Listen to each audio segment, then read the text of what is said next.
3 months behind in their mortgage payments, the Harper family of Los Angeles is facing possible foreclosure. And since last summer, Carol Harper and her husband Johnny, now disabled, have been trying without success to get their mortgage modified so they can make their monthly payments. I don't know what I'm going to do if these people decide to take my home. I have nothing else. I can't see myself after 35 years out there in the street. We worked hard for this. He worked until he couldn't work any longer. He don't know the half of what I've been through. And I don't mean to do this. She says her calls to her bank, IndyMac, have resulted in nothing more than a 6-month-long runaround. I've called. I've been on the phone so much, so it's just pathetic. It's hard. And I'm at the point where I don't know where else to go. So she turned to Washington, to her Congresswoman, Maxine Waters. The average American trying to get through to negotiate a loan modification will not be able to get it done.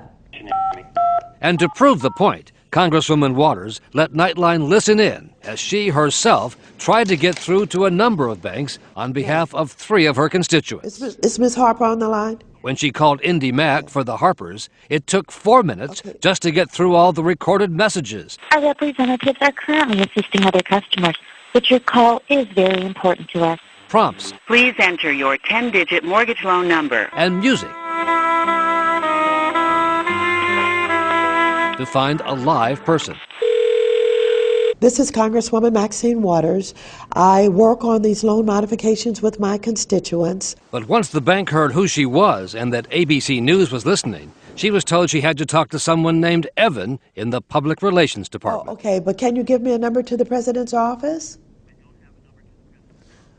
No number to the President's office. So the best thing you can do is refer me to Evan.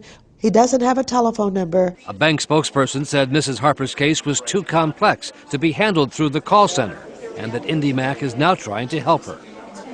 The Congresswoman's next call went to the Bank of America, which claims it does a good job handling calls about mortgages. On average, it's 1 to 2 minutes in terms of once you're waiting in queue for an agent. It takes 1 to 2 minutes to get through to somebody. But for Congresswoman Waters, her call to the Bank of America turned into a 2-hour ordeal. Please hold, and your call will be answered in the order in which it was received. First, it took a full 10 minutes to get a live person on the line. Hello, Adrian. This is Congresswoman Waters. How are you doing? She was calling on behalf of the Beards, a retired couple who live in this Los Angeles house, who are not behind in their payments, but struggling to keep up. So I thought that this is an easy one. This is the kind that I think could easily be modified. Can you help us with this account? But it wasn't so easy. Waters was transferred to another department, put on hold for 3 minutes. All the representatives are with clients. Please hold, and your call will be answered by the next available agent. And then was disconnected, with her constituent listening in. Hello? Hello? Oh, they stopped ringing. That's what I usually get when I talk with them, when I call them. They say they're going to transfer me. When they transfer me, boom, the line goes dead. Okay. Undeterred, the Congresswoman called Bank of America back, but the extension the bank had given her did not work. Please enter your party's 5-digit extension. Oh, I did. If you do not have extension information, please stay I've got on a 5-digit number. The next available agent will assist you. 52701. 52701. Please enter your party's 5-digit extension.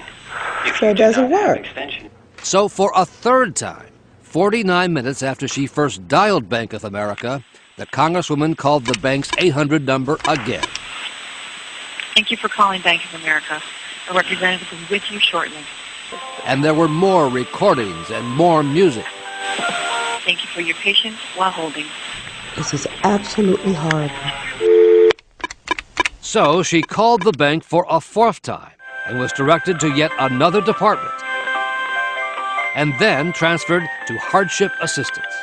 I'm Congresswoman Maxine Waters. He's one of my constituents.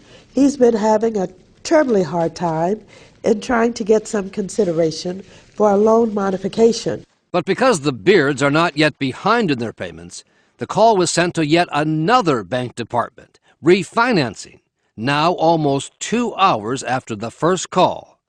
www.bankofamerica.com and select the refinance link. There was a recorded message, and then the call was cut off.